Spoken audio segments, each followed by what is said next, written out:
Before we start, we thought we would have a minute's silence for Grenfell Tower.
Okay, thank you. Hi, I'm Ali Barclay. I'm the actual Vice Chair of the Town Matters Committee, as Peter Fadian is the Chair, but he's not here tonight. I think, well, I'm going to just explain. The Town Matters Committee is the committee that tends to look outward in the town, that are relevant in the town, whereas the Council Matters is much more about looking inward to matters that are relevant to the council itself. What would be good would be the councillors who are on this committee just to raise their orange and just introduce yourselves. Just say who you are. Oh, okay. Well, you just don't want to say it. Yeah.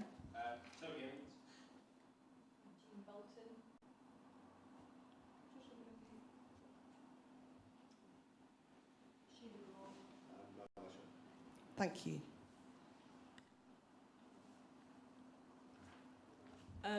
For those of you who don't know, there are toilets straight down the corridor on the right, and the more accessible toilets are just through these closed doors and past the lift on the left. In the event of a fire, it feels important to say this especially, is that we go out of this door and we all congregate in the far corner of the car park. I'm going to... Can I take this off so that... Oh, yeah, because it's heavy. Okay, so just to remind you that we are now being recorded, but we are also being live streamed. So careful what you ask for. Are there any apologies for absence? Yes, there are Nick White and Peter McFadden. On the declaration of councillors' interests, any declarations?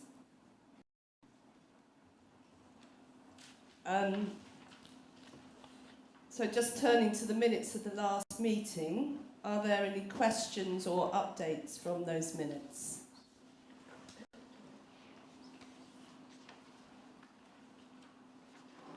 No? Okay, so we need a proposer and a seconder. Jean? A seconder? Somebody to second it? Mel. Mel.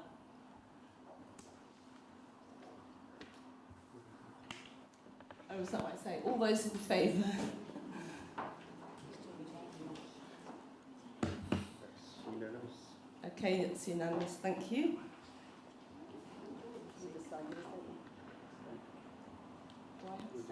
Okay. Any questions and comments from the public or councillors?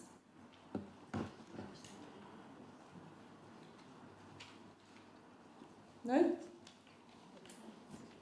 Okay, so we'll move on to agenda item number 3, which Paul, you'll. Yep.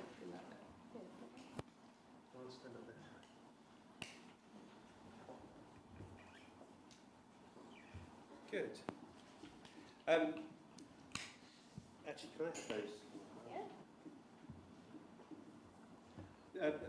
I did a bit of thinking with the chair of the committee, Peter McFadden, and we thought actually that the remit of this committee, that is in italics on the screen there, is really quite broad, and it encompasses, it'd be reasonable to say, the majority of the work that this council does. As regular observers will know, we produce an annual work programme, and that remit is reflected in that. So line 1 said, which actually to everyone who reads it, including me, it is quite impenetrable. So we thought it would be more useful for this committee to make it more accessible. And what we've done, we've grouped all those myriad of lines and projects and things in that previous slide into themes. And in future, we're proposing that we'll consider 1 or 2 of those themes every meeting timetable through the year.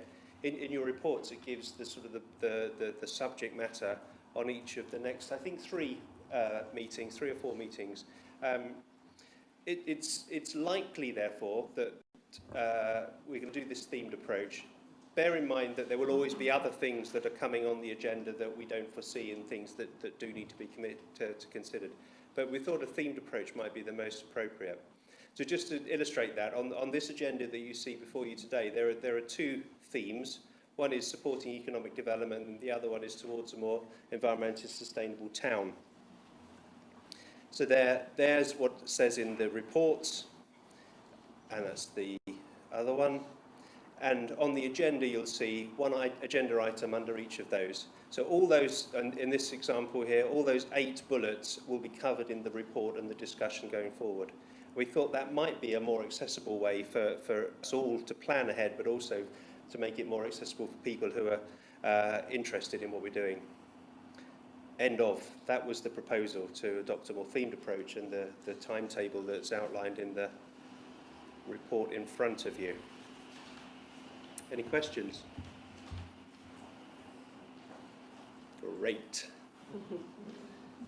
So somebody needs to propose, Jean, and seconder, Tricia. All those in favour? That's unanimous. Thanks, Paul. So we'll move on to agenda item number 4, which Peter Wheelhouse is going to talk to. Peter, you just need to hold to get a picture. Yes. Okay, no, that's fine.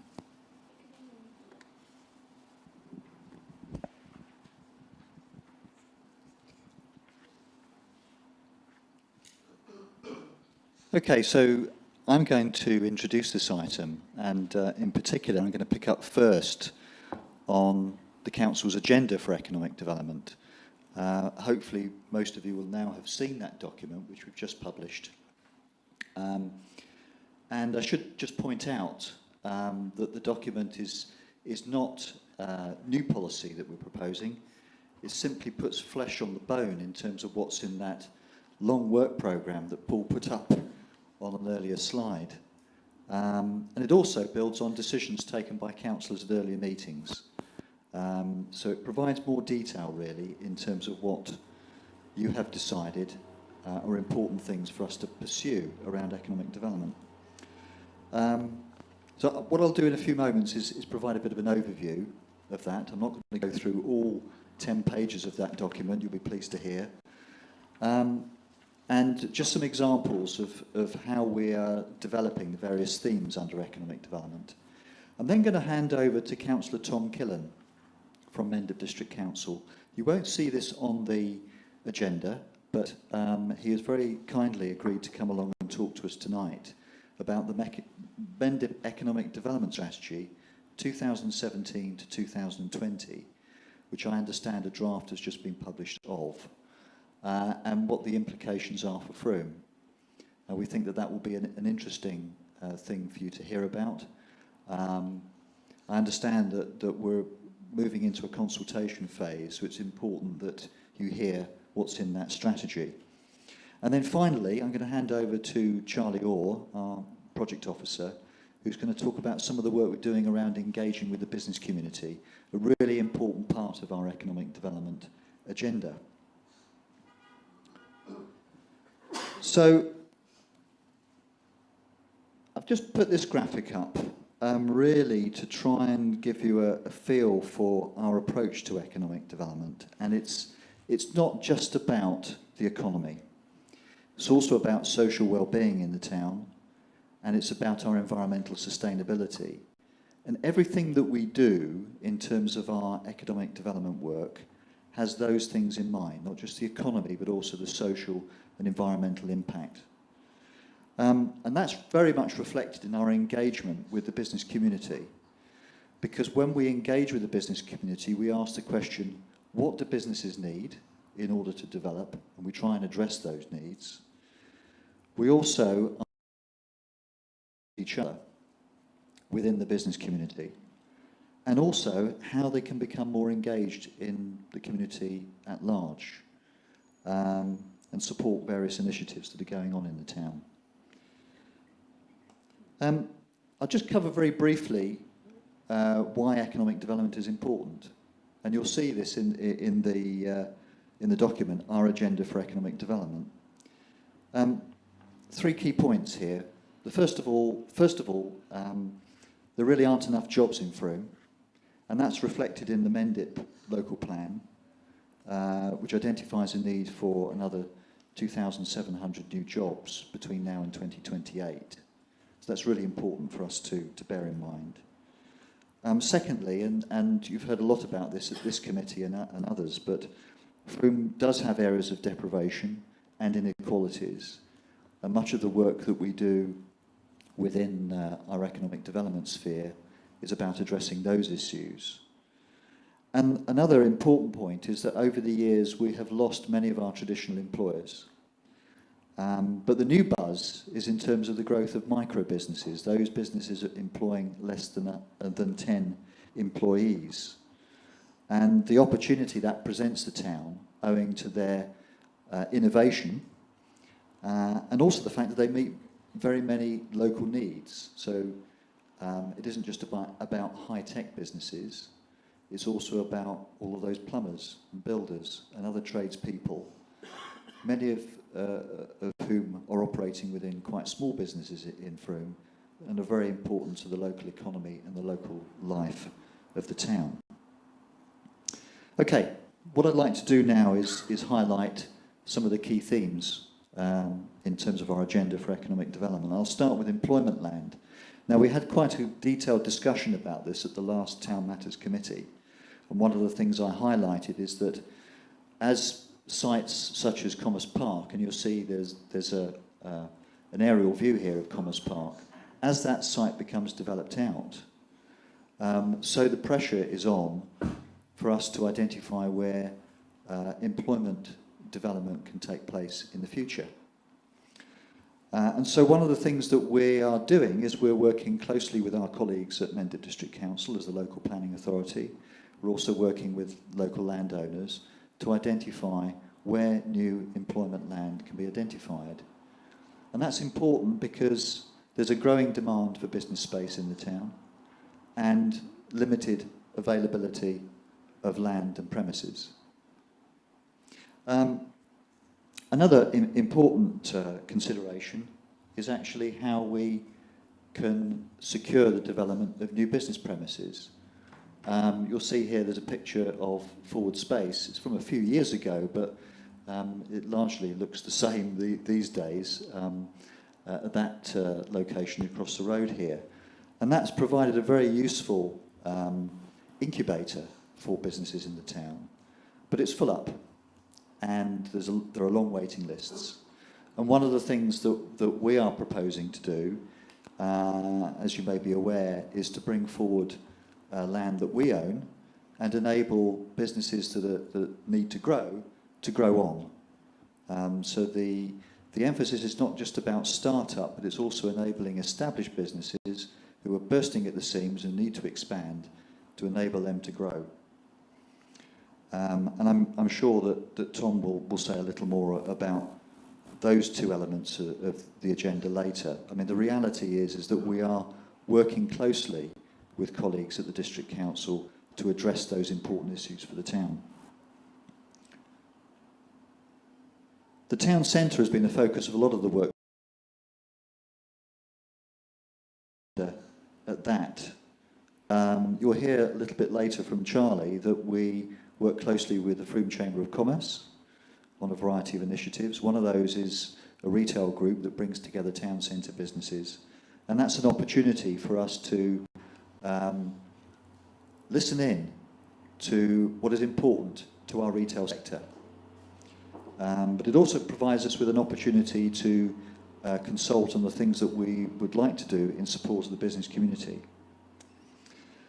We've talked a lot in earlier meetings about our proposed public realm improvements. I'm not going to say more about that tonight, but it is an important part of the work we do to support the regeneration of the town centre and to make sure that it continues to be an attractive place for businesses to operate and also for people to visit and shop in. We're obviously working closely with the Cheese and Grain to bring forward the new media centre and the recording studio there. The council's putting in £130,000 worth, £130 to enable that project to move forward.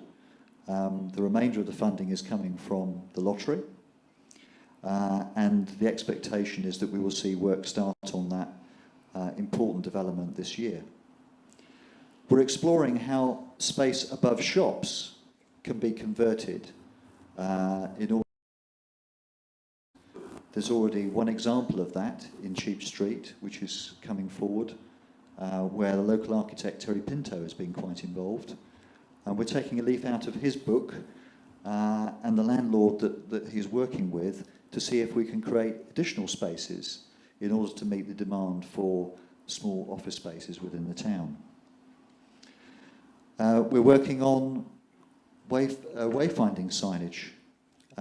This year we will be installing new fingerpost signs in order to provide a better way of people moving around the town centre, but also enabling them to better find their way between the station and the town centre. We're working quite hard to improve the availability of visitor information. We'll say more about that later. We have an item on the agenda about Discover Frome. We've also been investigating with the business community the possibility of a business improvement district. Don't have any news for you on that at this stage. We hope to bring news of that. The work we're doing within the town centre is fairly extensive.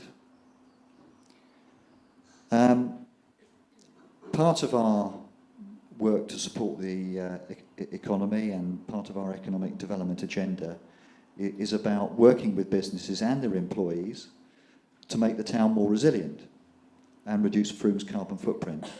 Again, this is a bit of a leader to a later presentation which Anna and Cara will be making.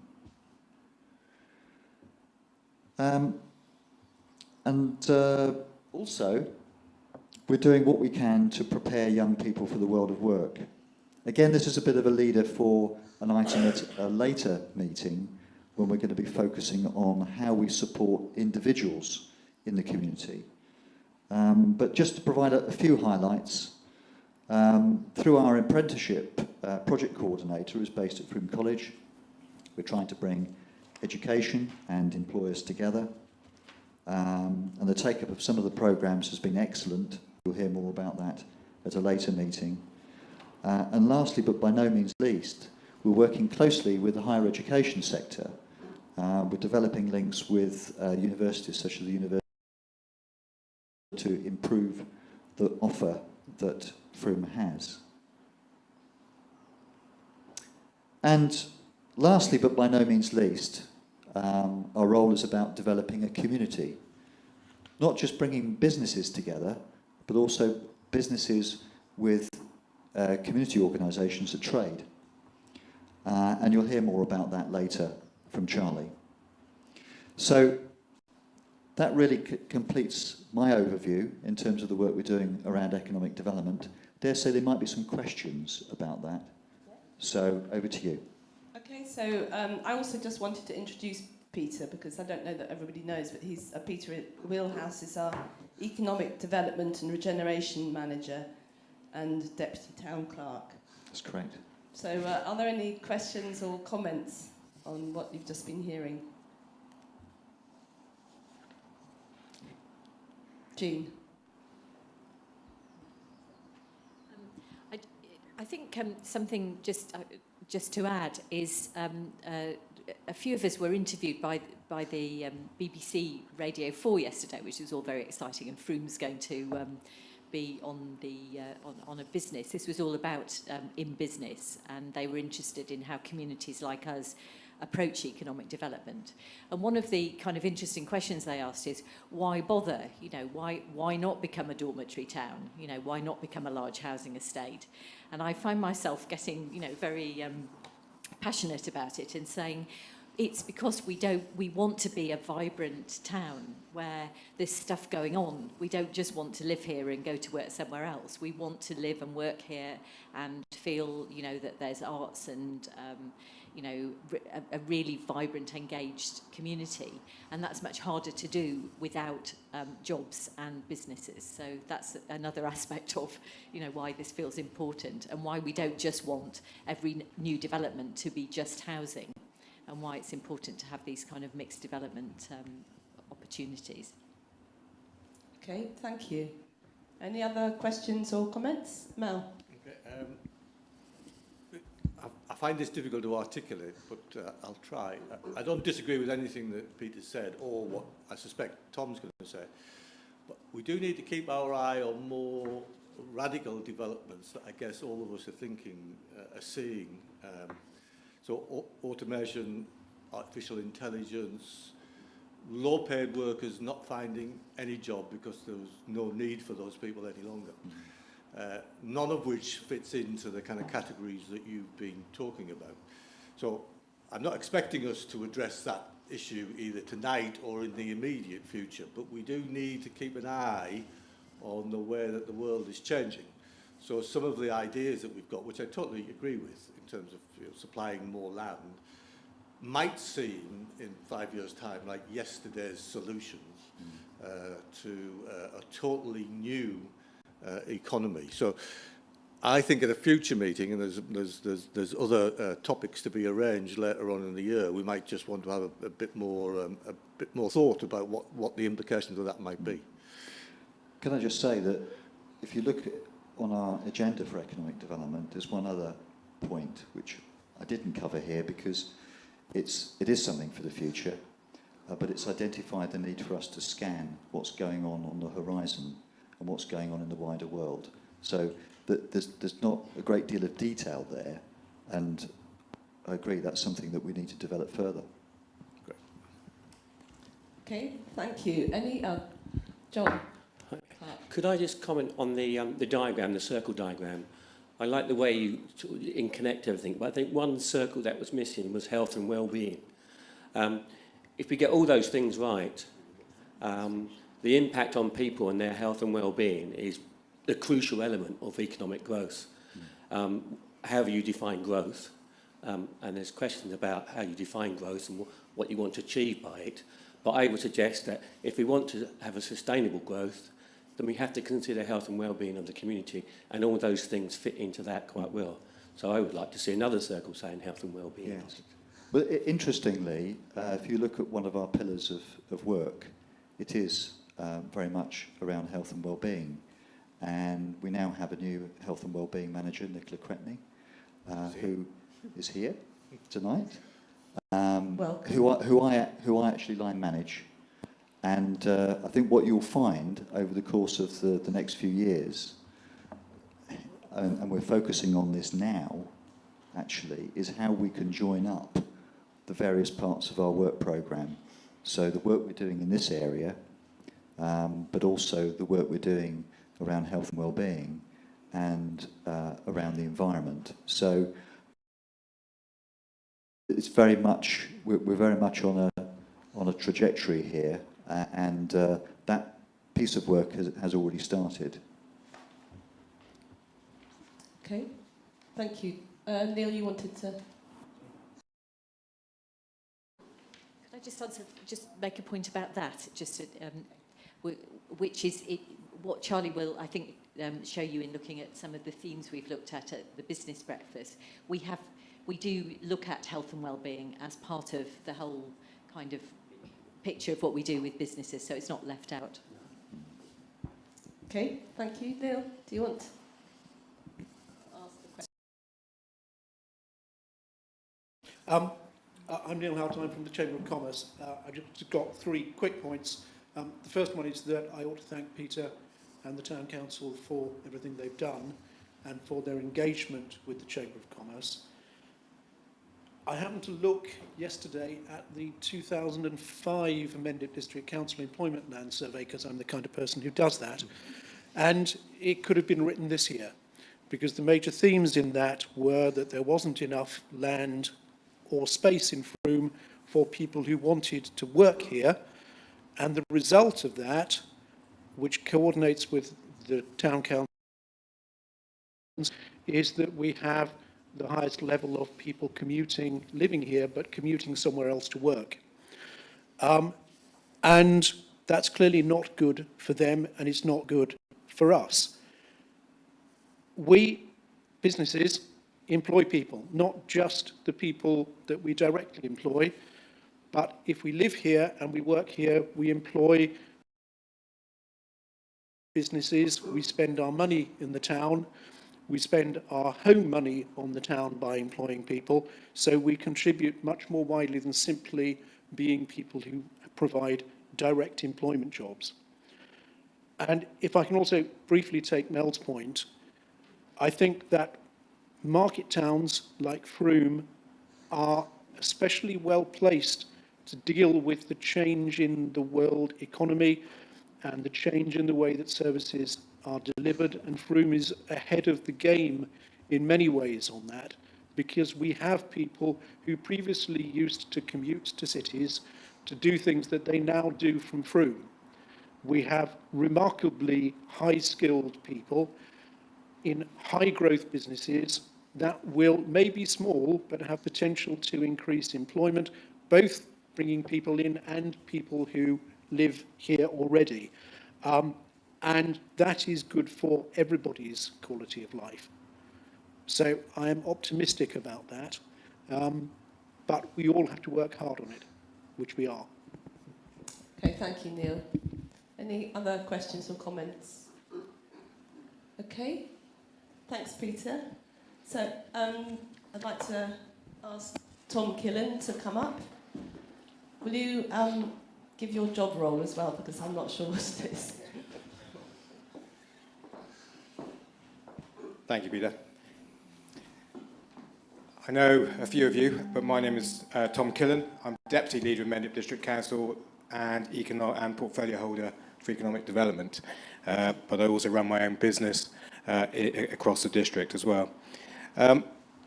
I saw Peter was giving an update on economic development in Frome, and I sort of jumped on his piggyback, on his back really, and said, can I come along and just say what we're up to as well?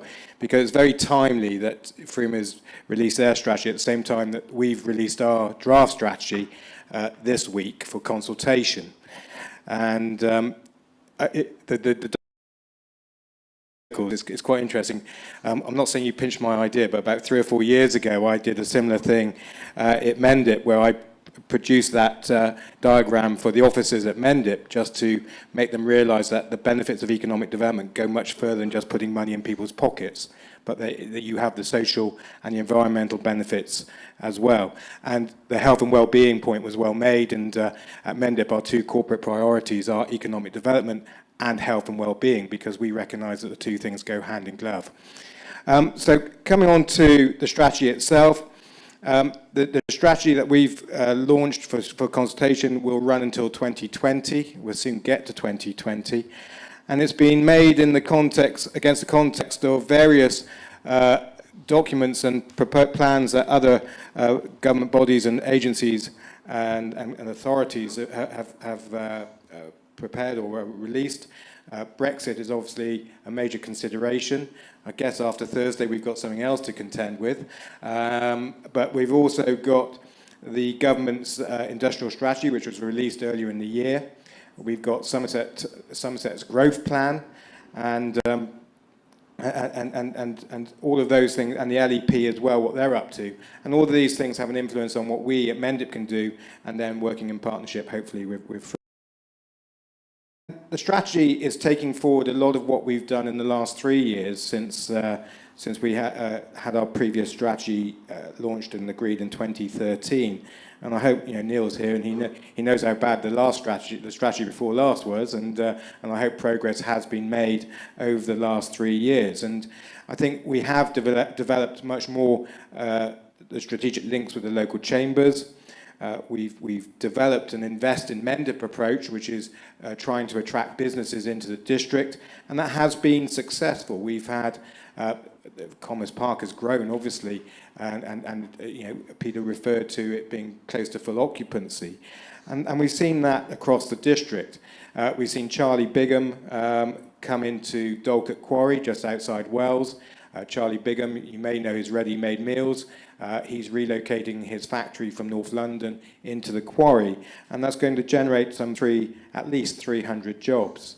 And elsewhere, Street and Wells has seen growth as well. We've seen a Scandinavian company come into Wells, TP, and they've put their confidence in Mendip. Trying to create a new agri-food centre of excellence at the Bath and West Showground, which really recognises the importance of agri-food in this district, and I'll come on to that in a moment. Planning has always been an issue for businesses. We've tried to address that. We've got a dedicated planner, economic planner, to assist businesses on fulfilling their objectives. Broadband has always been, every meeting I go to, I get questions about broadband, and I get collared about broadband, and we've invested ourselves in the Connecting Devon and Somerset scheme to make that roll out quickly.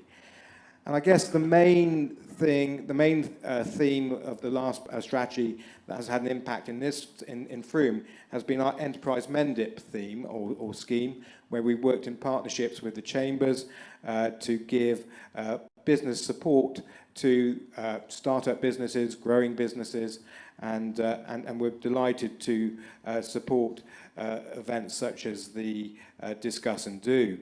And we also work with Frederick's Foundation, who gives financial support to small businesses as well. And we work in partnership with Cornerstone Mentoring, again, to ensure that those who are in business, starting up business, taking that plunge, I've always called it, it's like swimming the Rhine. It seems daunting at one side, but once you get to the other side, you think, well, why didn't I do it years ago? And Cornerstone Mentoring is there to give assistance as well. And in Frome, Discuss and Do I've mentioned, but we are supporting Adventure as well at the moment, and we've given lots of advice to many companies. Often behind the scenes, obviously, a lot of what we do has to be treated in the utmost confidence. And we're delighted that in the Mendip Business Awards, which have just taken place, we've seen a number of Frome companies either win or be finalists. Living DNA, who are a massive success story.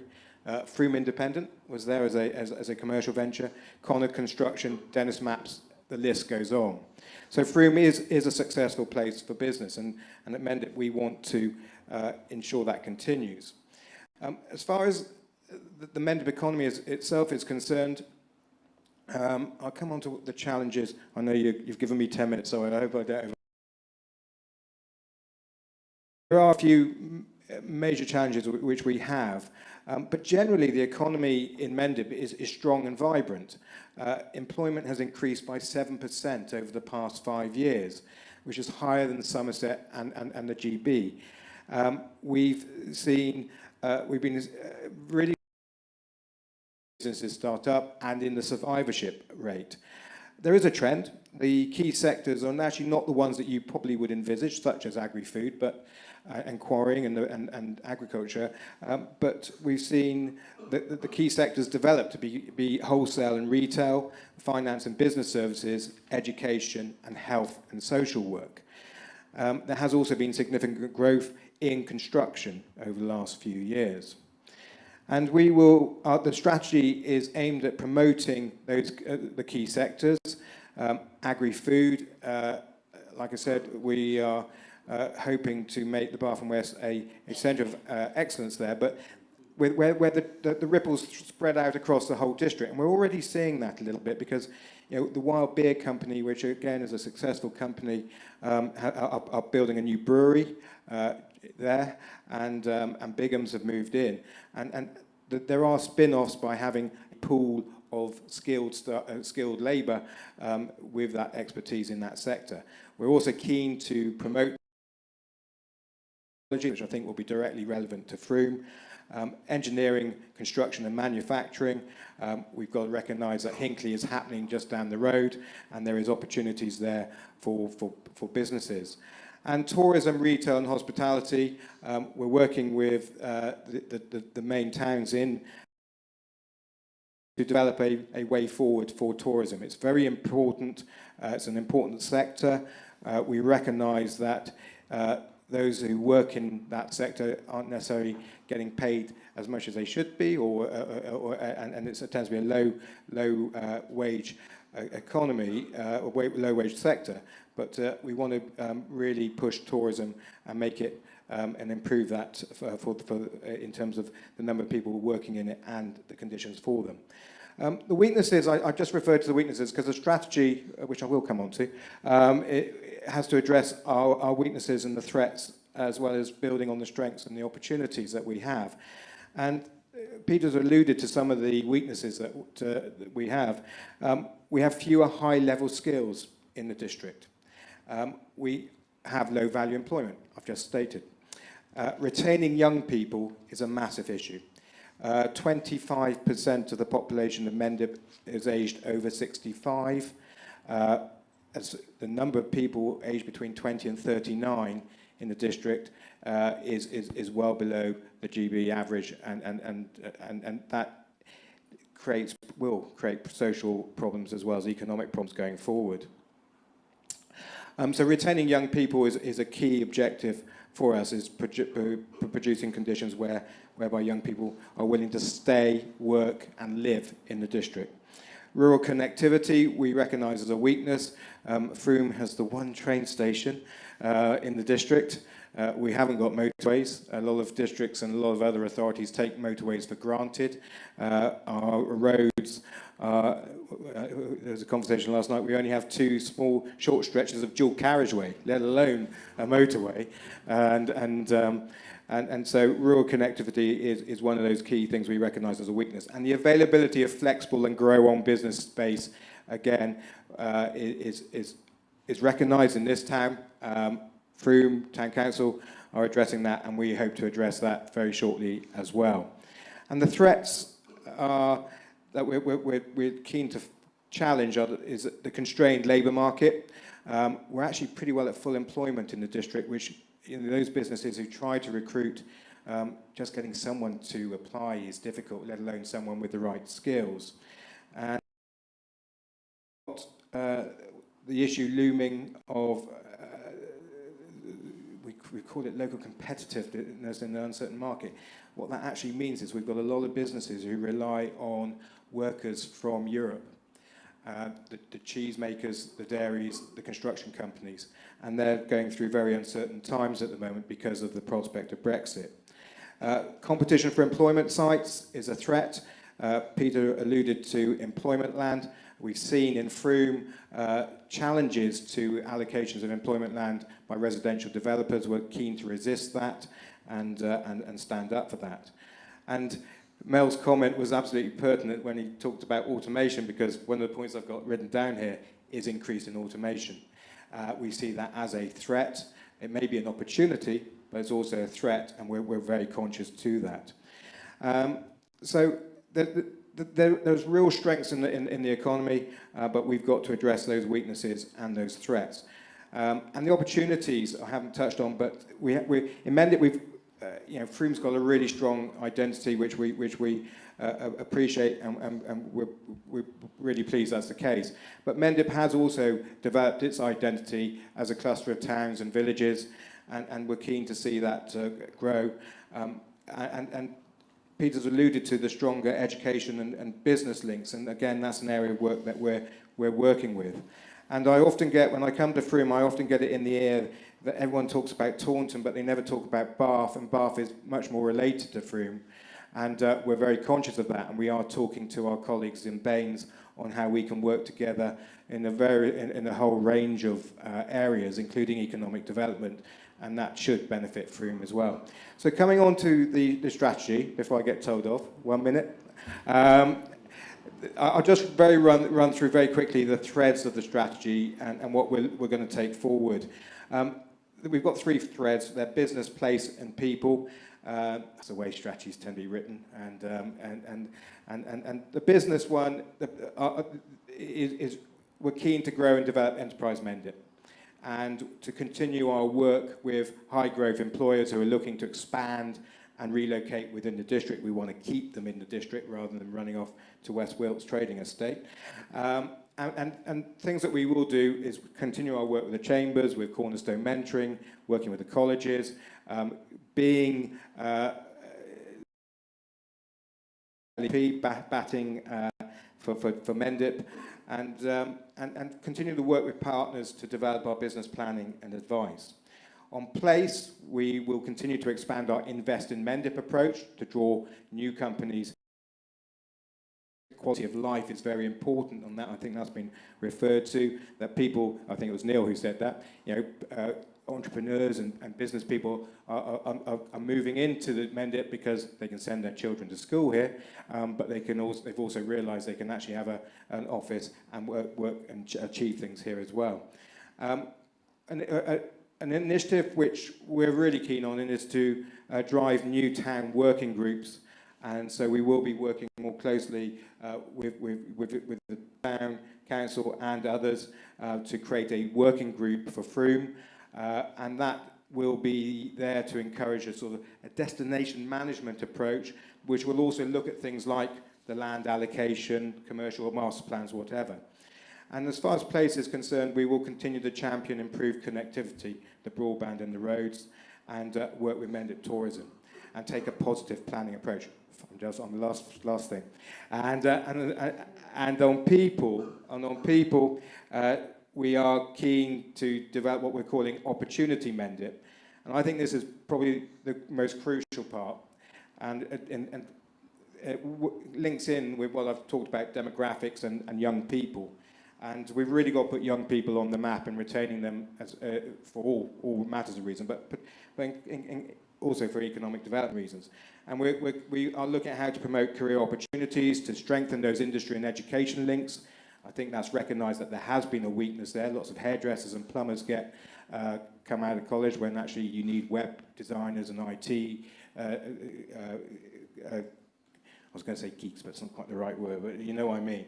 And promote apprenticeships and work experience to really retain young people in the district. And so a key part of our work is going to be to address the young and to develop those links, which are already ongoing, like Peter's, with colleges and universities from around the region. So it's just a taste of the strategy, and its context and what we're trying to address, and I hope that has been found informative. Thank you very much. Are there any comments or questions? Mark? Hi. I'd just like to, that's excellent stuff, but an interesting piece of information connecting with, to do with rural connectivity and economic development. Commerce Park has many companies, hundreds and hundreds of workers. There were companies there turning over in excess of 20 million. There's no buses whatsoever. I know you don't run the bus companies, but hopefully this, for instance, the first bus goes within 2 minutes of Commerce Park, but doesn't actually go to Commerce Park. So a worker, like my 17-year-old daughter, then has to walk 20 minutes through a wooden footpath to get to work.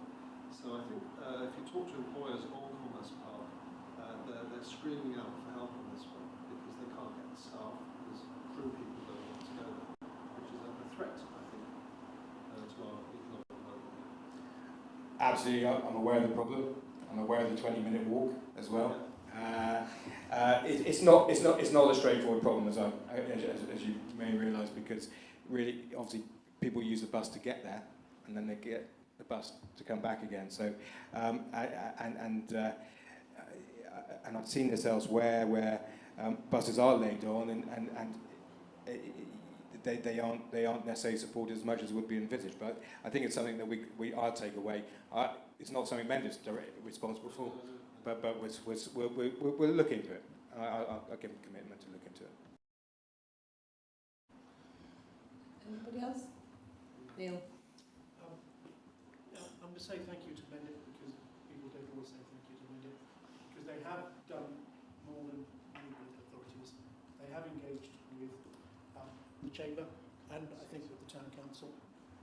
And increasingly, the priorities are getting closer together. In private, we say slightly less polite things as a critical friend, but they do listen to us. I look forward to town working groups, and I say that because going back to the 1990s, the foundations for many of the things that people like about Frome now were laid by having what could be called a town working group, and I always forget exactly what it was called, but it involved all three local authorities actually getting together and working together with the Chamber of Commerce, and things used to get done then in months, which more recently have taken years. So if we can return to that, there are a lot of relatively small things that can be done that will significantly improve the town for everybody. Thank you. Toby. Thanks, Tom. Thanks for coming. It's good to hear that stuff is going on, and I look forward to reading the draft strategy in a little more detail. I just wondered, what are the success measures if it works out by 2020, which isn't very far away? What are the things that are going to have changed? Very good question. That's why we've gone out to consultation to see what people expect, what their expectations are, and whether they agree with the strategy. No, obviously we want to. I've identified the weaknesses and the challenges for us. So what we are looking to do is see progress against addressing those threats, those challenges. It'd be great to see. Well, it'd be great to see a joined-up approach in taking economic development forward. It'd be great to see a growing young workforce, who are managing to find homes in the district and adding to the social side of the district as well as the economic side of the district. It's about improving the quality of life for the residents of Mendip and Frome by that. You know, obviously, Mendip. You know, our brief at Mendip is the whole district, and the five towns, the 4 towns and the large village, because Street is a village and a parish, and the rural villages as well. Yeah, but Frome is really important to us. It's really important. You know, it is the most important town in the district. Don't tell Wells, Glastonbury Street, and Shepton that. But hopefully, by working together, we can make progress on helping our businesses to grow, to establish, and to have that workforce and the young people increasing in number. Okay, thank you. Mel, did you have... Sheila first. Oh, Sheila. Yeah, I just wanted to concur with what Neil was saying. I used to own a business in town, and one of the issues that we found hardest was really just how to expand slightly. We didn't want to have a huge, big jump, but we wanted to be able to get into a slightly bigger place. And there are very, very few places around here. And our experience is that things take a very long time. I've only been on the council for a few years, but I've been on the planning group. And it's great to hear that it used to happen within months. My experience is that it takes an enormous amount of time for agreements to be made between us and you, particularly on planning. And it'd be wonderful if those sort of things could be speeded up, because I'm sure that would make a great improvement. Yeah, I'm not sure if there's something which you're specifically referring to. As far as planning is concerned, we do try and deal with applications very quickly as far as business applications are concerned, which is why we've put the dedicated planners just dealing with businesses into place to deal with those applications, so that I'm not saying they're fast track because they've got to follow proper procedure, but they're determined as quickly as they can be. Okay, thank you. Mel? Yep. Thanks, Tom, for coming. I mean, that's really helpful. And there's nothing I disagree with in what you said or Peter said, but I'm embarrassed, really. I'm embarrassed for all of us because it's only a year ago that we talked really heavily about sustainability and resilience and a carbon-free town and new ways of generating local energy and peak oil, none of which has come into this discussion. Now, I can see the issue. I mean, you know, we have to address today's problem today, but we really, really need, as we put in those elements that I talked about earlier, we need to start thinking what does some of this mean, and do we always want to chase growth in the way that we've done in the past, which is not necessarily led by local people for local people, and sometimes it's just generating more jobs for the houses that we've just built. Need to kind of bring some of that back into our thinking and perhaps put it at the forefront of our minds a little more. And again, that's not a criticism, because if I was stood where you are now, I would be saying exactly the same things. But if we forget about this, then we're doing a disservice to all of our children in the future. Thank you. Okay. Thank you very much, Tom. So now introduce Charlie Orr, who's a project officer in this area.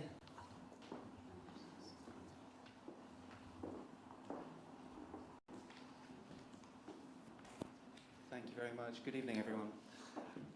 So as Peter mentioned earlier, we've been working closely with the Chamber of Commerce to put together a series of monthly events, and these events are to support the business community that's currently in Frome. Namely, we have the Frome Business Breakfast, which is now in its third year, and so far in 2017 it's actually been a remarkably successful year for the Frome Business Breakfast. Each month, on average, we attract around 30 businesses, and then with successful events, it can be upwards of 40. Each month, we bring together the businesses together, but we also invite a very small talk that we address a particular topic that can actually affect a range of different enterprises within the town. So this could be everything from businesses to community organisations. If we could have the next slide. So this is the 2017 schedule. So far, we've already dealt with health and wellbeing in the workplace. We've also looked at micro-enterprises. Last month, we actually had a Meet the Media where we attracted Frome FM, the Frome Standard and the Frome Times to come along and meet with local businesses and talk to them one-on-one. We've also, and last month we had tourism, where we were able to attract another great number of businesses together to talk about how we can improve tourism in the town and attract more visitors. Now, the talks themselves are actually very short at the business breakfast. They maybe last about 15 minutes, and the rest of the breakfast we actually encourage interaction with the attendees. So all of the businesses can come together and then raise any issues that might be relevant to the topic, and also potentially bring up any solutions as well. So the business breakfast has been remarkably successful so far. As I mentioned, it's now in its third year, and it continues to do well.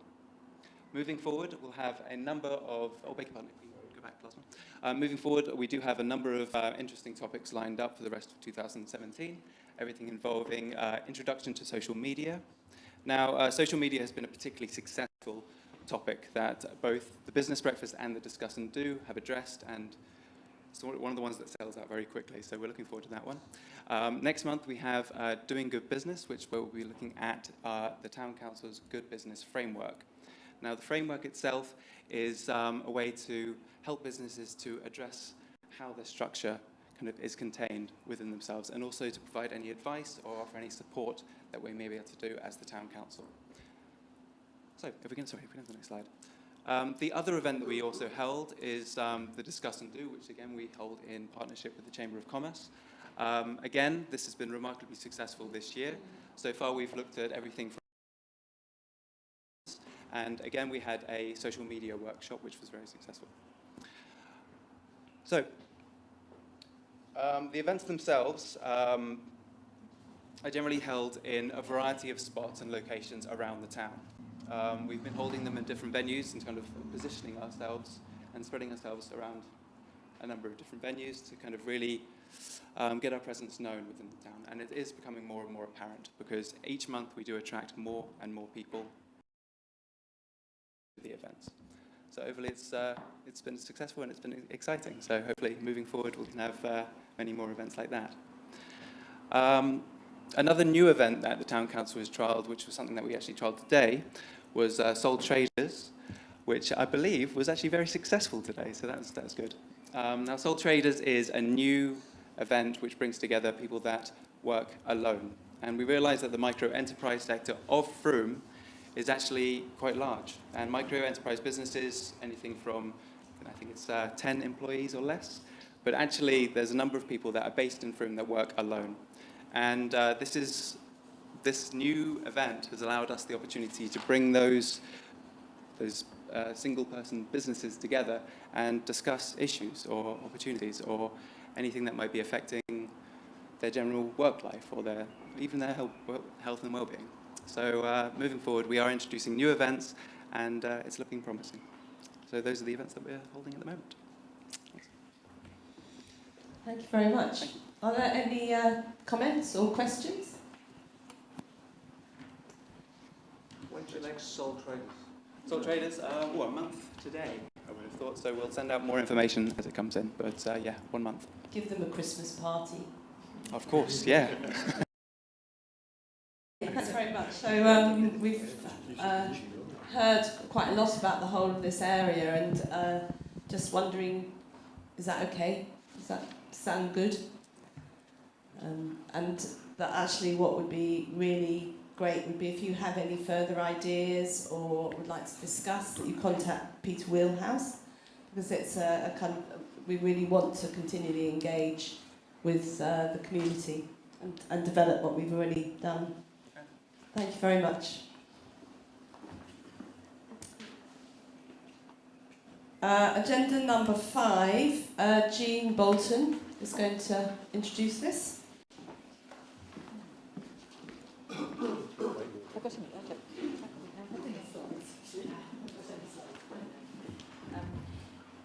So something we're going to be discussing this evening is the idea of having a visitor information centre back in the centre of Frome. This has really come about from a number of angles. So one of the things that some people were disappointed about in the town when we moved up to the town hall was the loss of an information centre actually in the centre of town. And of all the things that, or the only thing that people really about or were concerned about was this idea of having somewhere centrally in the town where visitors could go. So that's been one direction where our interest has come from on this. Also, the retailers in town.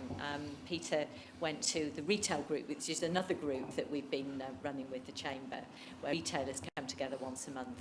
And they've also been very keen on having some kind of presence in the town. And the way we see this is that it's going to be primarily focused on giving information about what's on in Frome, about events and venues and that kind of thing. And also provide information about buses and provide information about where to visit, where to eat, what's going on. And so it obviously supports local businesses, but it also supports our performing arts interests in terms of giving people information about what's going on. So we obviously wanted to kind of retain the and it's going to be staffed by volunteers, and we've already been talking to volunteers, and there's quite some interest in actually taking part in this. And we're also going to base it, all being well, in the Black Swan, where a maker unit has come free, and we're going to trial this by taking over the maker unit. So it's being done in conjunction. The Black Swan are very kind of going to support the volunteers and keep an eye on this on the ground, although this will be something, all being well, if you approve it, that will be supported by the town council. So that's what we're and it's, you know, we feel like a number of things have come together, that this is, again, one of those initiatives that both makes people in the town feel they have somewhere to go to find out about things locally, supports the performing arts panel work and the information about events, and also supports the retail businesses in particular, and the hotels and the shops and cafes. So it has a number of positive aspects. So I'm going to hand over to Rachel, who's going to talk a bit more about the way that might be implemented.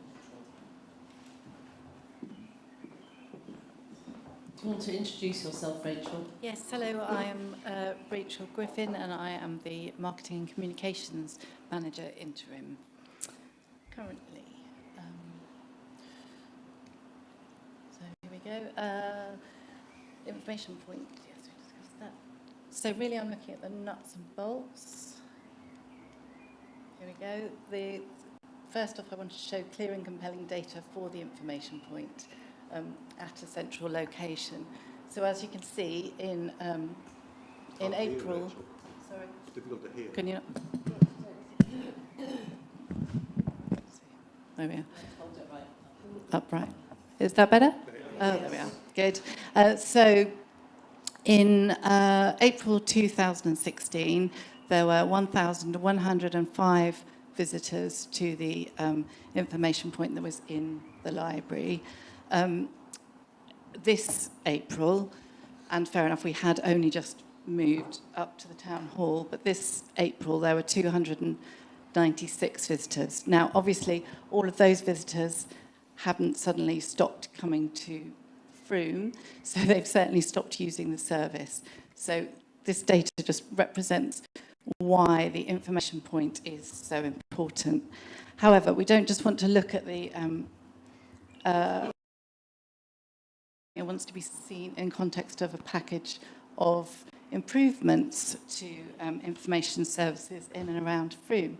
So the information point you've heard from Jean, the plan is that it will be in the Black Swan. It will trial for 3 months, as I understand it. It will be staffed by volunteers, and we will have a volunteer coordinator who will do the rotas, etc., for that. Alongside that, to improve connections, because the expertise for the information centre will still lie here at the customer advisor. And so in order to support that, we want to look at a telephone point being in the town, which will link back to the town hall to the expertise. And that could be a landline, but could also possibly be something mobile that could be placed wherever it was thought suitable. Discover Frome website also needs an overhaul in order to support and improve services, particularly to promote and reflect Frome properly. And we'd also like to look at something written which will work in conjunction with that. So the idea is that the information that is on Discover Frome will also, by and large, be reflected in a brochure of some description. Now, currently under discussion with the Annual, who are the people who produce the list, to produce a town guide which will effectively have all the information from Discover Frome onto the Annual.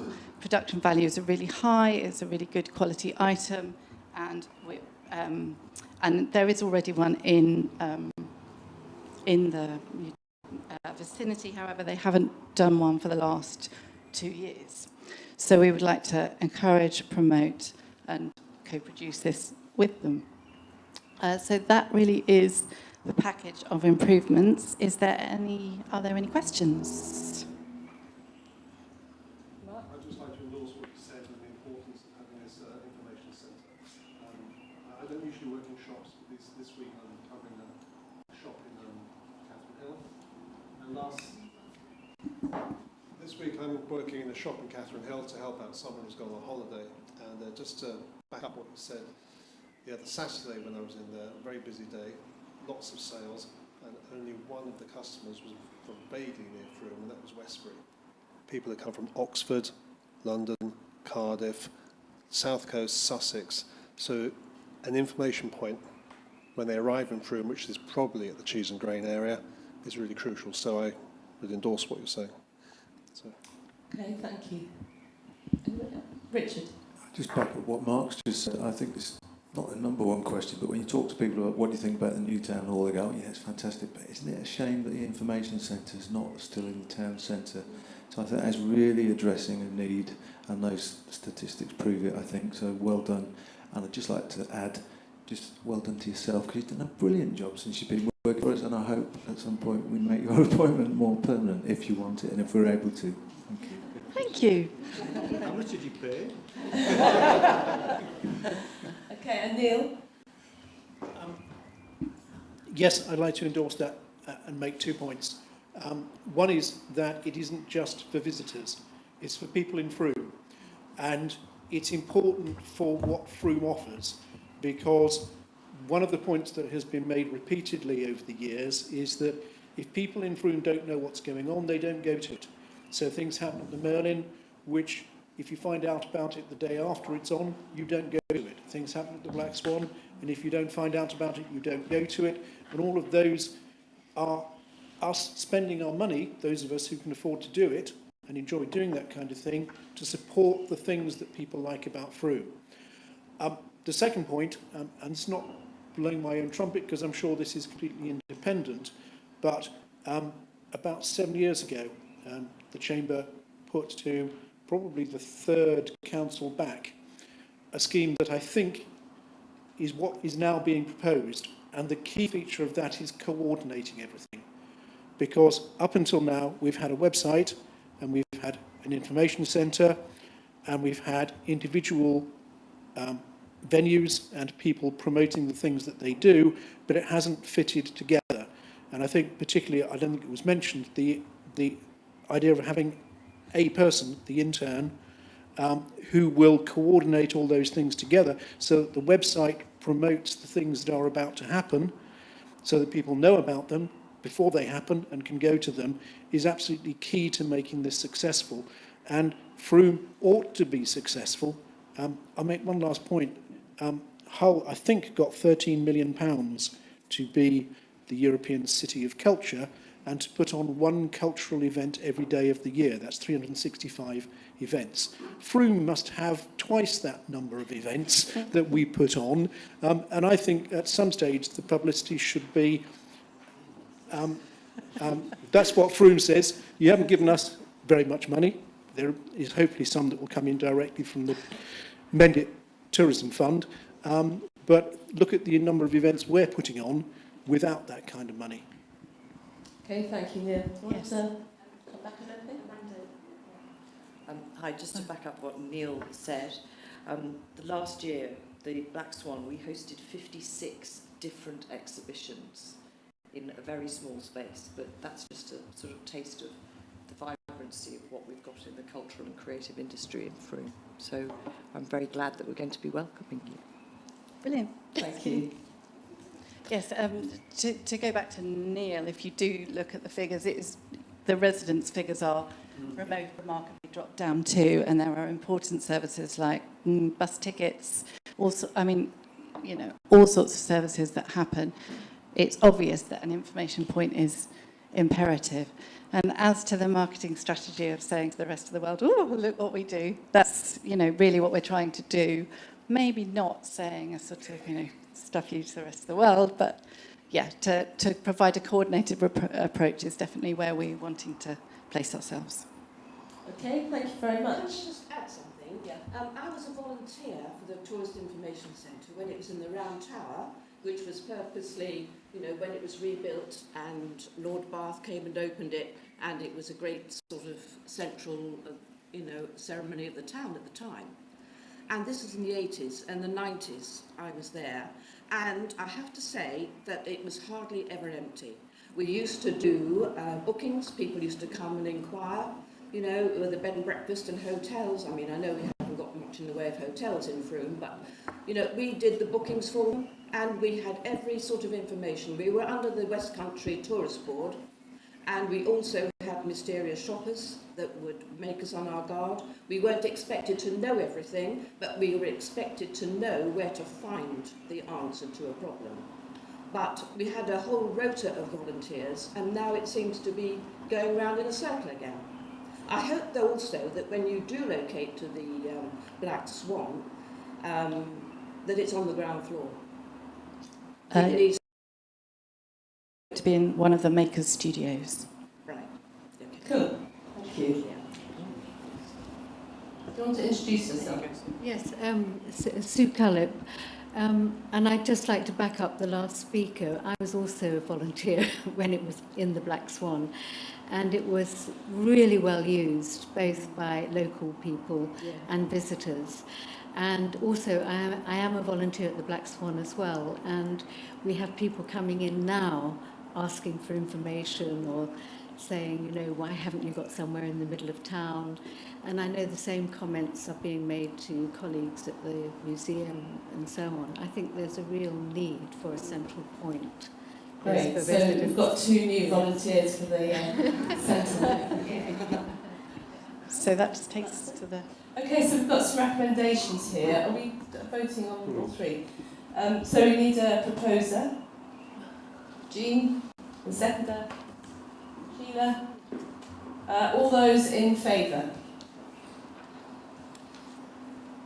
Okay, it's unanimous. It's unanimous, yeah. Okay, thank you very much, Rachel.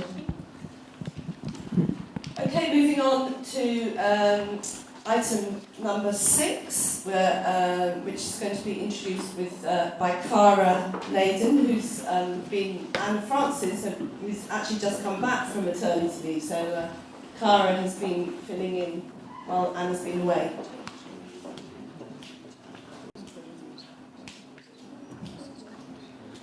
Yes, hello and good evening everyone. First of all, I'd like to thank Frome Town Council for Anna's maternity leave and for allowing me to do this work for the past 7 months. As an environmental development person, it's really hard now to find work like this in the county and outside of Frome. Everyone looks to Frome to see the wonderful work they're doing, and what Mel has said about, you know, putting resilience at the heart of a council looking after its community in the face of climate change and fossil fuel depletion is what I think, and many people think, the most important thing that we should do. So, some of the work I've been trying to do to keep Anna's role and do her justice in her absence, which I hope I've achieved, and apologies if not, Anna, is looking at various aspects within the Resilient Work Programme, focusing on the clean and healthy future, resource use, reducing carbon, and focusing around energy and transport. So, we're still continuing the conversation with retail groups looking at opportunities for joining up business waste collections within the town, obviously movements, and bringing in more local engagement with a lot of the waste and recycling services that we have in the southwest, particularly close to Frome. And so also Frome Town Council has signed up to use a contract for our recycling within this building, and also engaging with other building tenants so that we are joining up on recycling collections with JW Waste and Perry's Recycling. Both are based within and very close to the county of Somerset. And we've also noticed that more and more businesses in the town are also starting to realise that using local and joining up will reduce costs. So they're looking at contracts within the business community to find out when break clauses or those contracts finish, to be able to take up opportunities to join up with such services. Also been working with Jean, looking at continuing the good business audits, and I think around about 12 have been done to date in the town. So that's supporting local businesses to enhance their environmental, social and economic impact. And we've been fortunate enough to be working with CIL Management, who are also going to help support us with ongoing consultations with other businesses. in the town, and potentially looking at maybe developing that in the future should businesses wish to be part of a kind of accreditation or award scheme, but that's yet to be thought about.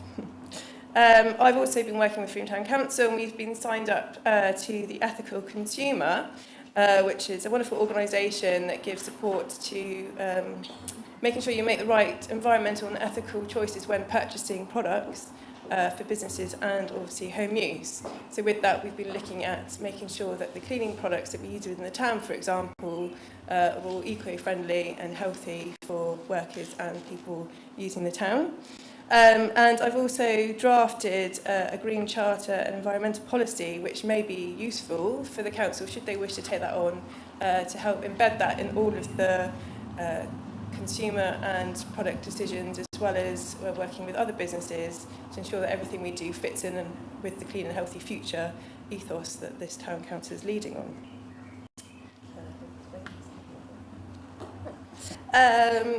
Looking into carbon-based energy use and increasing renewable energy, we're waiting confirmation from Mendit's Better Care Fund for the fuel poverty and hard-to-heat household project that Anna has worked on along with CSE to engage with free medical practice to help reduce fuel poverty, which has a huge impact on people's health and well-being. Many people die from hard-to-heat homes, particularly in Somerset, and hopefully that funding may be available for the project later this year in the autumn. I took the thermal imaging camera that Frome Town Council has out in the winter to some households in Nunney Road and a volunteer mount to work with householders to identify using a thermal camera image where we lose heat from our homes, and that will help to identify where people can then do more increased insulation, draft proofing, and really simple low-cost solutions to help improve their health and well-being and reduce energy wastage and costing, which is impacting on people's life and energy and environment. A lot of the work that I've been doing has been particularly around transport, particularly with the issues in regards to First Bus and the 267 service. So been engaging with a campaign group to try and highlight and get more people using the 267 service of the evening, but also looking at other opportunities within the town and bus services, and such as surveying businesses in Commerce Park to see if there are opportunities that the buses have enough demand that then the 267 will be able to stop there. So keeping those channels open and engaging with the business and working community, as well as people living in their homes, to get around Frome as sustainably as possible. That data has been analysed at the moment by Charlie, who's been very helpful in supporting that with the work that he's been doing with businesses. So thanks, Charlie. What have I been doing? Oh, we've been supporting a really good initiative with the Wednesday Village bus service, which has been on trial to look at how a self-sustaining, smaller service can continue to bring people in surrounding villages into the town on a Wednesday for social and economic benefit for both the people and the town, where people can come and do shopping, meet friends within the town in various villages. And so it's been proposed that we can support that service till the end of August, from which we'll have a whole year's data to see how that has panned out. Value for engaging with that service and hoping that it may become more self-sustaining, or at least low cost per person per use. So we look forward to hearing about that later in the year.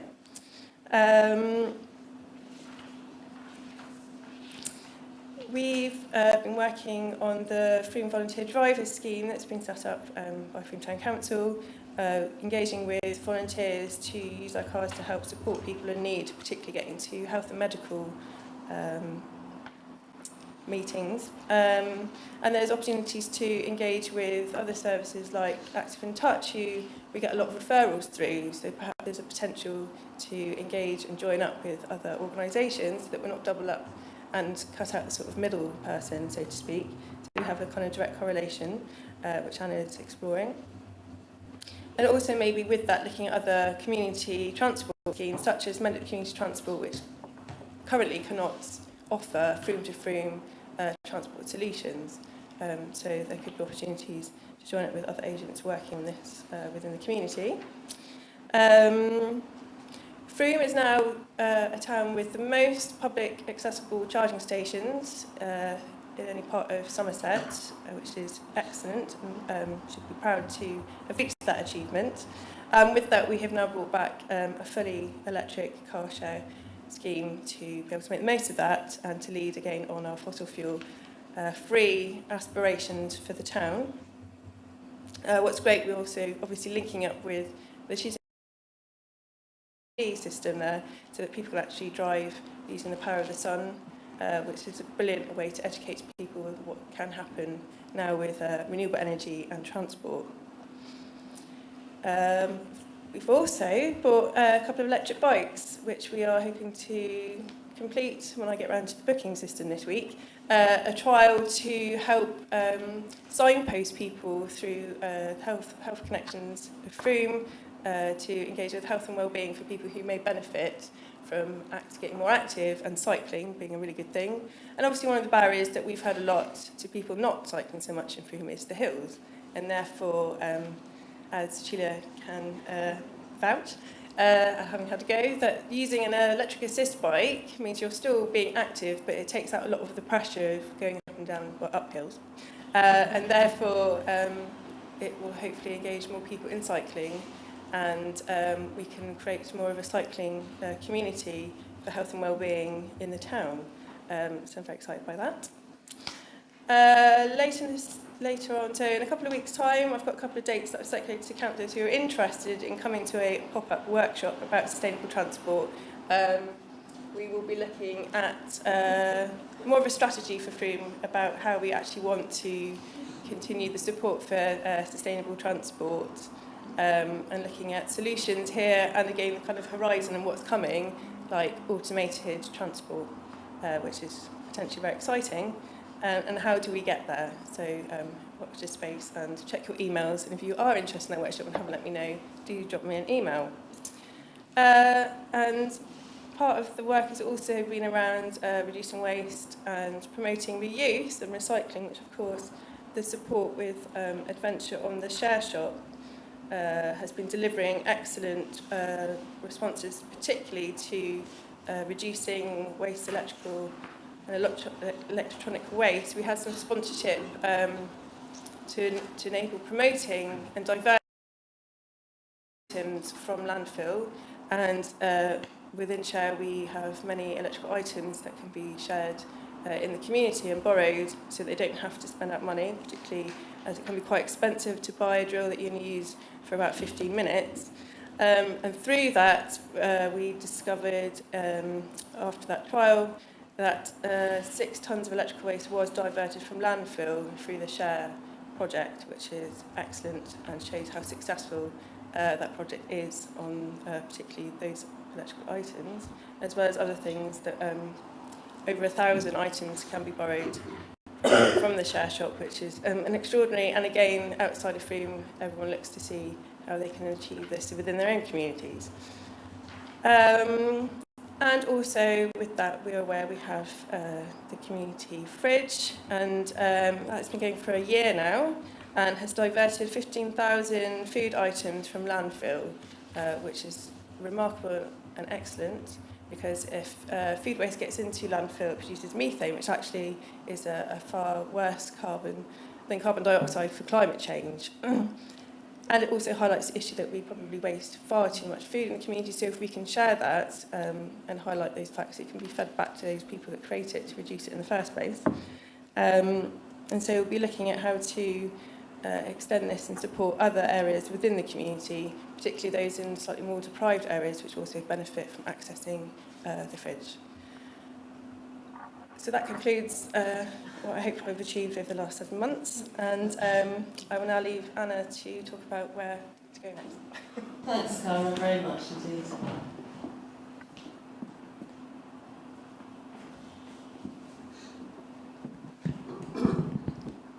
Thanks. Yeah, first of all, I'd just like to say a massive thank you to Cara for covering this area of work so well. It's just been fantastic to know it's in such safe hands, and I'm really looking forward to continuing to work with you. And despite having a cold, I'm really, really excited about being back. It's much easier than looking after children.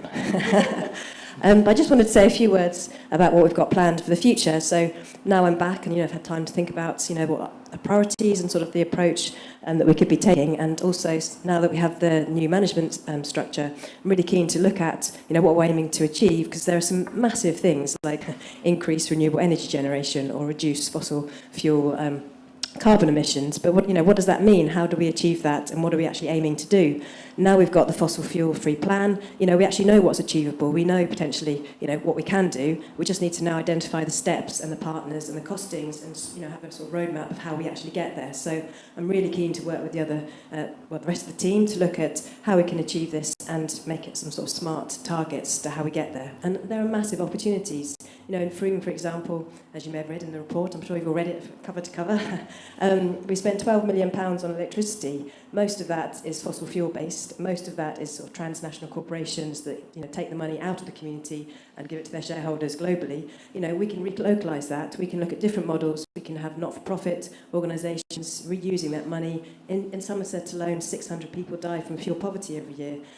We can use some of that surplus money or the profit back to fund projects that will stop people dying in their homes, which seems like a criminal thing to be happening in a developed country and in Frome. And there are lots of exciting other plans, like with the Archbishop of Canterbury on board, and other towns that are interested in our approach. And now we've sort of, set the ball rolling. We're really, really keen to work with others around the country and sort of replicate what we're doing. And that's happening in all areas, not just energy, but also obviously with the fridge. There's now sort of 10 or 12 other fridges nationally that have been set up on the back of what we've done in Frome, and also with the share shop too. So it's just fantastic to, really sort of replicate what we're doing and ensure that we've got some smart and achievable but ambitious targets to ensure that we do meet these vital things. Because as Mel says, we don't want to just encourage growth for the sake of encouraging jobs. We need a secure, resilient future for Frome, and there are ways that we can do this. So I'm really pleased to be back and to work with Cara and others on this. So thanks very much. Thank you. Welcome back. Are there any questions or comments? Yes, Richard. I'd just like to say well done again to everybody concerned, Anna, Cara, Charlie as well. I know you've worked hard on this. I think when I travel up and down the country, as I sometimes do, and I mention I live in Frome, it's not unusual now for people to say to me, "Oh, you live in Frome? It's a brilliant place, isn't it? You've got the green car, whatever. You've got the fridge. You've got," and it does get around. And I'd also like to say that looking at those faces in that photograph, there's all-party support for this kind of thing. This is not a cranky sort of idea, and also it's not costing the council hundreds of thousands of pounds, as certain individuals seem to think that it is in the local press. Actually, most of them have actually been cost neutral, or maybe even brought some money into the town because of it. So thank you. Okay, thank you, Richard. Any other comments or questions? Mel? I'm obviously Peter McFadden's substitute tonight. What I'd like to see, I think, over the next 12 months is that we make sure that all of these projects and what we've started are embedded in what we do and in the process and in the budget, because I know one or two of them are a little bit wonky in terms of where we're going to go in the future. We want to be able to say, this is going to survive for the next 3 years at least, or 5 years, because if we don't do that, one or two of them will fall off the end, and that would be a shame, having got to where we are today. So as well as new concepts, which no doubt we'll be developing, we just want to make sure that what we're currently doing is safe and sound, and actually we can move forward on that basis. Okay. Okay, thank you. Questions? Okay, let's move on. Thank you very much, both of you, and to Charlie Orr again, who's going to give us a review of the community toilet scheme.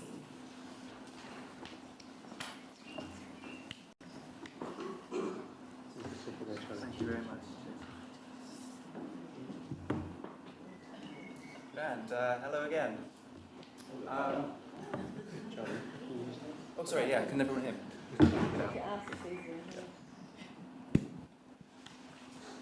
And so, to begin, I'd like to give some background to the Frome Community Toilet Scheme.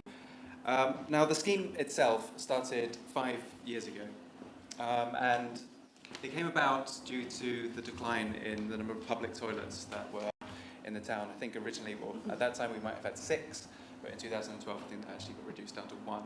So in response to this, the Community Toilet Scheme came about, which encouraged businesses to open up their doors. This is mainly cafes, restaurants, pubs, to open up their doors to members of the public to allow use of their facilities, to allow them to come in and use their facilities free of charge. Currently, we have 7 businesses signed up to the Community Toilet Scheme. Now, all of these businesses are based in the town centre, and they're very open, welcoming places, and on a whole, it has been successful. People have been using those. Now, for the businesses that are currently enrolled in the scheme, they have the responsibility to keep their toilets safe, clean, hygienic, easily accessible, and well stocked. And in return, I'm just going to move ahead. In return, they receive an annual contribution of £500 from the town council towards the cost of any refurbishments that might be needed, any repairs, maintenance, and the supplies themselves. Now, I've been in contact with a number of the businesses in town, and there's a general understanding that regardless of the scheme or regardless of the contribution, many of these businesses would open up their doors to members of the public. If someone came in and needed to use the facilities, then lots of them would actually be quite welcoming in that. So there's definitely a feeling that regardless of the scheme, there's a feeling that people would open their doors. Also, it's come to our attention that the amount of awareness of the scheme in particular areas is actually quite lacking. There's very visible areas, things like the cheese and grain, which is part of it, the Black Swan, also part of it, that I don't think enough people know about. And I think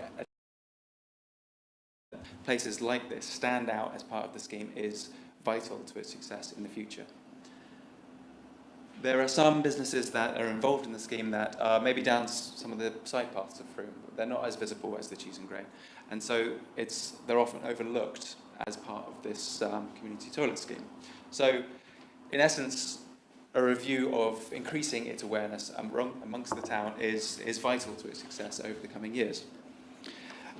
So a review of this would mean putting into place a new marketing strategy, which would mean putting in place new branding for the scheme, really increasing its awareness across a range of different mediums. And also potentially putting the budget that's currently being spent on the contribution towards these businesses, actually towards this marketing scheme, to increase its awareness and really market and point out the businesses that are so open and welcoming and just would be very willing to offer this service without the contribution. Now, I'm going to pass over to Rachel, who's going to outline a potential new marketing strategy that would really get the attention of the town for this in particular. Thank you, Charlie. Yes, somebody said marketing, so I pop up. Yeah, that's right. This is only the briefest sketch of ideas, really, but we were looking to relaunch the scheme just in line with everything else that we're trying to do at the town hall, obviously to give it a fresh overhaul. We also wanted to add the scheme to other value-added offers that we've been discussing, including free water fills. Many businesses in Frome already do this, so that would be nice to promote that. Free use of Wi-Fi. There's been a thought that maybe we could link up with dementia-friendly status. And so really we're thinking about having a scheme whereby we can add and take away things. Please excuse the refills. It was just a really quick sort of throw up. So the scheme will mean that things can be added and taken away depending on the biggest business. Now, the businesses the idea is that they will not be given a contribution towards maintaining their toilets, but instead they will be promoted much more strongly. This joins up with everything that we're doing with the websites, with literature, with publicity, basically to actively promote the initiative and, most importantly, the participating businesses. Our proposal in a nutshell. Great, thank you very much, both of you. Are there any comments or questions? Trish? Yes, thank you. This is something that's quite close to my heart and my bladder. I think it's a wonderful scheme, and I think it's great that that your idea about expanding it and making it wider in the town, because the ones that are currently in the scheme are almost all in the town centre, and if you come to the railway station, there's nothing there. That's one area where I think we need a new place there. And also, most of them, the current ones, are daytime only, apart from the George, which isn't on the list anymore, apparently. So I think that's another consideration, that places that are open in the evening as well.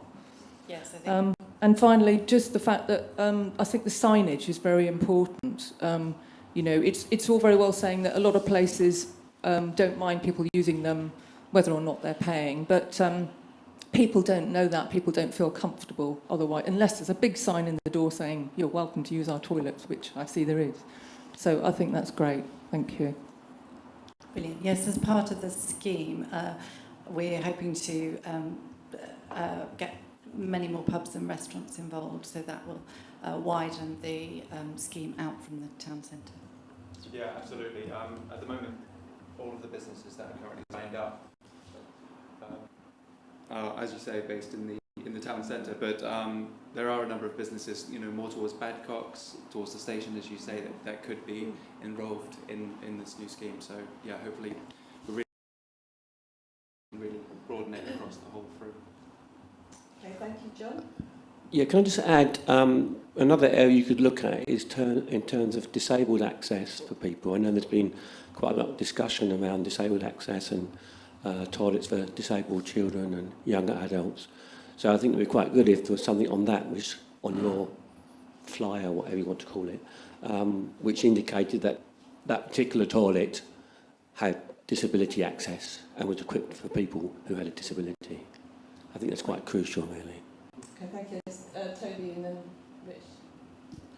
Okay, thanks. Charlie, I know you said you'd spoken to a number of the businesses involved, but I'd be a little reluctant to make this decision without knowing that everybody who's currently getting a grant for this has been informed that this is a likely direction that we're going in.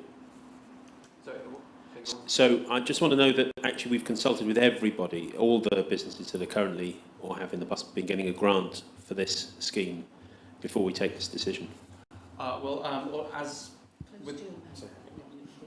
Thank you. So with the number of businesses that are currently signed up, the 7 businesses in particular, I went and visited, I believe, 3 of them the other week, just to have a discussion about how the current scheme is faring, what kind of services they would offer, and how the awareness of the scheme is actually progressing. There are a number of businesses that I haven't been in contact directly yet, because I'd like to speak with them one-on-one about this, but any decisions that forward, then I would be visiting with them directly and then speaking about how we can take this forward. So I'll probably be proposing an alternative recommendation, which is just that we propose that we move ahead on the basis of a consultation first. We get that bit done before we move ahead with the scheme. So I'm not sure we should be taking that away without having had that conversation. Okay, fine. Jean and then Amanda. Yes, I'm sort of interested in the idea that the decision that we give them nothing. So I'm wondering, we could give them less, on the basis that we were promoting them. But, I can imagine, if it was my business and, there were loads of people padding through, and why should I keep it clean and it's a nuisance if I'm getting nothing? £500 is, if you're a small business, is quite a lot of money. So I'm just uncomfortable with why would it be nothing and why wouldn't it be some halfway house? And I completely agree with what Toby said. We can't really make that decision until we talk to every single one of them. And I think the George, there is a notice on the George that says it's got toilets, isn't there? I think isn't the George one? So It was in the past. Okay. But recently, I don't believe they've updated their contract for this year. I see. Most of the contracts go until September, don't they? So That's right. Can I just go back to you why we might look? We were also looking at it being a scheme that people were automatically opted into instead of, so they would be in the scheme unless they wanted to opt out. So that was one of the reasons. So that then it's a broad scheme that we are then promoting those businesses particularly, and that is the sort of financial angle that they're getting back for their money, because they need to have loos. Anyway, just to explain the thinking behind it, obviously. Okay. I'm just aware that Peter wanted to answer, so can you wait? There's 3 other questions. Do you want to, or comments? Do you want to wait? The point I was going to make has just been made by Rachel, which is that the reality is that the scheme would further raise the profile of the businesses involved, and that's the value of using the money for this particular purpose. Okay, thanks, Peter. Okay, so that's sort of leading from, thank you Toby and Jean for the points you've made, and leading from what Peter's just said. Our loos were open, obviously, for the first time. The Black Swan loos were open for the Independent Market Day, and we have 4 loos, and 3 of the loo seats were broken, and we then had to have a cistern. One of the loos was blocked, and we had to have a cistern repaired. So that cost us over £100. So, and that's just for one Sunday. So there is not a zero cost to this. So regardless of, so that's your consultation. I don't know that the Black Swan was on the list. I thought it was, but we're obviously not. But anyway, they are just a bit of feedback. Thank you. Mel. Yeah, I'm also a bit nervous about this. I don't think it's looked at all of the options. It's kind of a bit scanty, to be honest. And a marketing strategy, I guess, is you put it on the website and you make those signs, and that's it, really. I mean, I like the signs and I like the idea, but if I'm managing Lestrada, you're saying to me, I'm taking away your £500, but I'm going to give you a bigger, better sign to attract more people through here. Really? That isn't going to work. If you really want to piss people off, then that's the way to do it. So it seems to me, I think you need to in terms of, it's not all about saving money. It costs us £20,000 a year to keep the toilets clean in Victoria Park, so this is a kind of drop in the ocean in comparison to that. I couldn't vote for this as it stands. It's a bit like Cloche Merle, this, isn't it, really, as a discussion? Okay, Rich. Yeah, same points, really. Toby's point exactly, and Jean's. I think, could we offer them something? Obviously, if everybody's involved, we can't offer them all £5, but maybe we could offer them something like free toilet rolls or, bunch of soap, that sort of thing, which might not be that expensive, but it might be a nice package. I don't know. I think with the current amount that we have for the budget, there is a limit to the amount of businesses that can be involved in the scheme. Because it's £500, then we have a maximum of 10, and the majority of the ones that we have at the moment are based in the town centre. So moving forward, we really would like to increase its scope and its network, and to be able to think of a way that we can have far more businesses involved in the scheme at a sustainable cost. Okay, I think that from what we're hearing, I think this probably does need some rethinking. So we'll leave this for tonight and bring it back. It's okay. Yep. Thank you very much, Rachel. Next one. So we're moving on to item number 8, which Jane Llewellyn, our Planning and Development Manager, is going to talk to.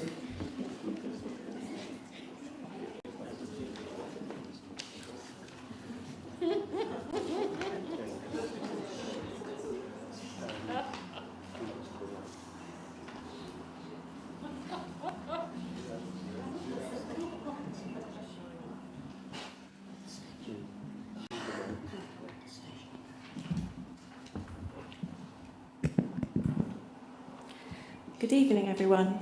I'm going to talk to you about the aptly named station approach. The proposed improvements for this area came about as of Section 106 money available for improvements to the highway at Station Approach. In 2015, the Town Council developed a scheme for improvements which included, bear with me, pedestrian and cycle signage between the town and the station, a widened footway on the west, on the town centre side of Station Approach, a fully disabled accessible bus stop on the approach in readiness for a bus service. Currently there is no bus stop at the station. A safe, accessible route for pedestrians across the forecourt, sheltered cycle stands, and the relocation of the taxi rank to enable the bus stop to be installed. As you'll see in the photograph, the cycle stands are already in place and they were provided by GWR, and the area to the left of the stands is where it was proposed to relocate the taxi rank. GWR are also funding the proposed finger post signage, which is being dealt with separately to this scheme, but will still require licences from Somerset County Council. So, just to move forward a bit, the draft Section 278 legal agreement for the works to go ahead was received from County Council a few weeks ago. So, confident that we were nearly ready to implement the scheme, I requested an up-to-date cost for the works from the contractors. Unfortunately, in the 2 years since the original quote, the cost of the materials have risen by £1,857. As the Town Council has no additional budget to cover the cost of this increase, it was felt that the only option is to amend the scheme. We're proposing to remove the bus stop element. By removing the bus stop element, actually this will have the least impact on the rest of the scheme. And also, as there are no bus companies currently looking to provide a service, it would make sense to remove it. And also, then there will be no need to move the taxi rank, which will probably keep them happy. The photograph at the top shows the area of the footpath that will still be widened under the proposed scheme. It will be widened and resurfaced. And the photograph at the bottom, you'll see on the crossing closest to the station, there is actually no drop curb to enable a safe access across for any disabled people or just people generally. So hopefully you would be happy to support me going back to Somerset County Council with a revised scheme which takes out the bus stop, which will then enable the rest of the scheme to be provided within the £30,000 Section 106 money that's available. And this is the recommendation. Thank you. Okay, thanks. Rich? Well, I'd just like to say it's a disgrace that Somerset County Council have never provided a bus stop at the station. Absolute disgrace. And they should be putting their hands in their pockets to provide a bus stop. In fact, they should be putting their hands in their pockets to do all those improvements rather than us kind of having to do all this work. So I think it's absolutely Council, and it would be great to have somebody from Somerset County Council here next time to explain why they can't do anything about it.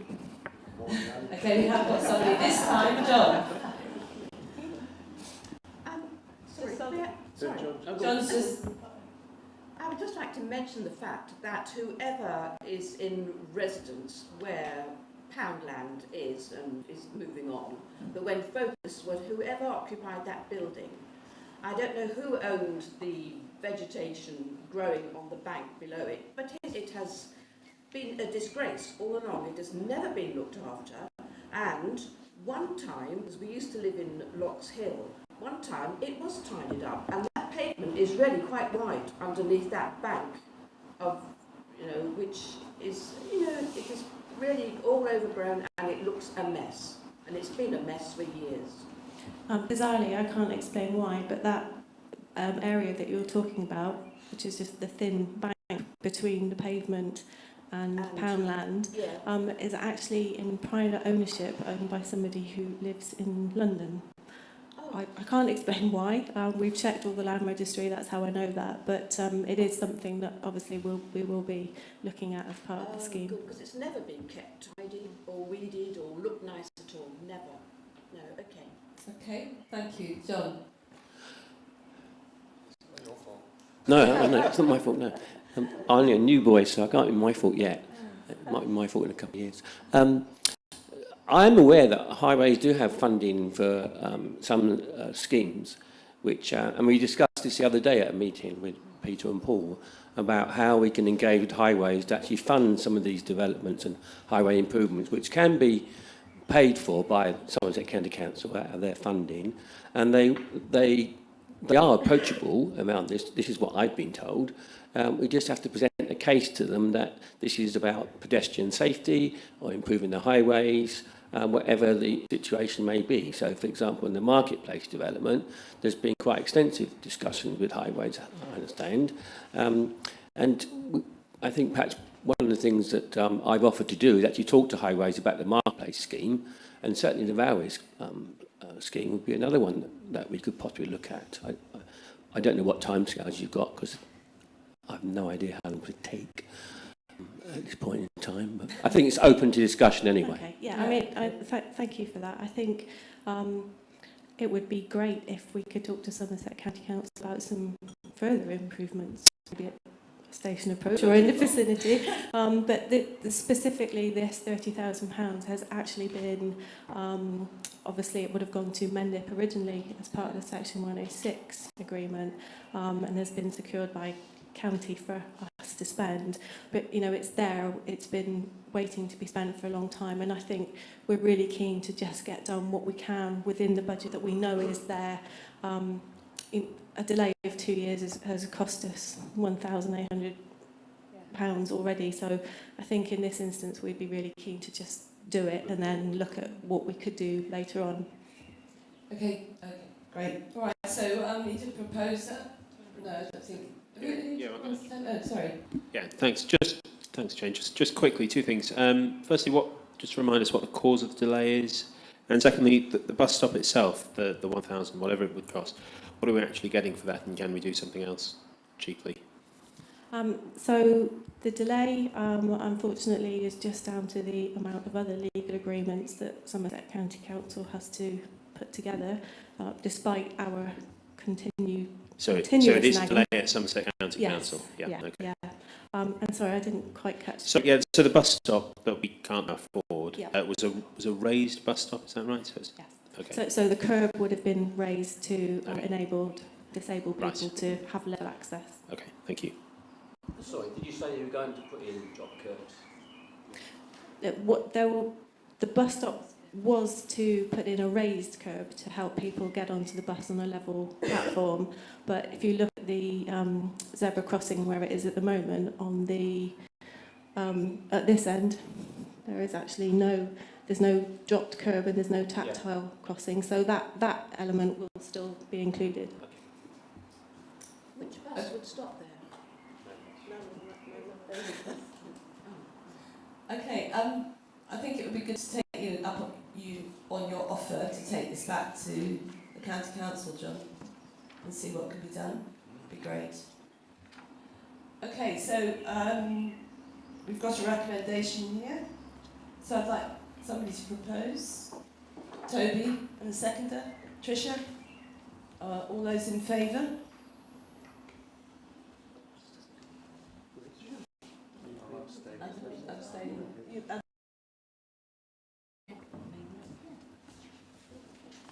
Okay, thanks very much, Jane. Thank you.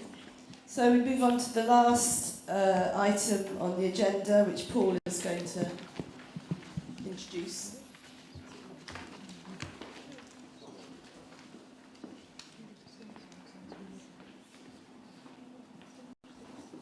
That's a nice picture, isn't it? I'll rattle through this because it's in part a formality, but I just wanted to give you a little bit of fat on the bone. You'll see this table on the screen, and on paper you have it in front of you.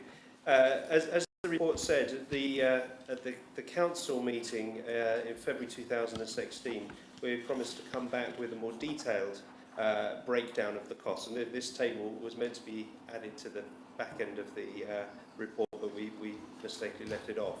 So what you see here is the breakdown of the costs that we propose to use the Section 106 money from the Mendip Lodge Hotel.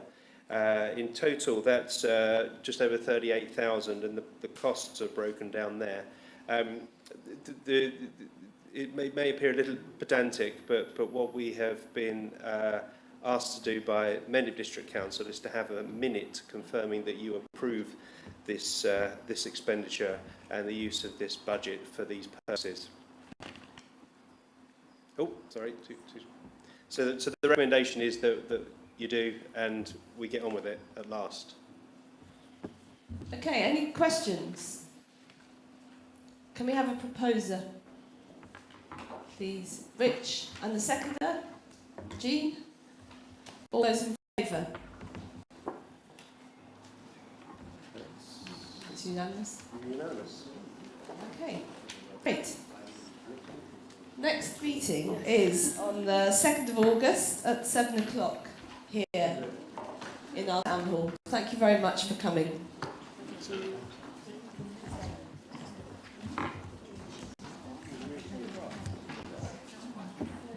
Good to see you.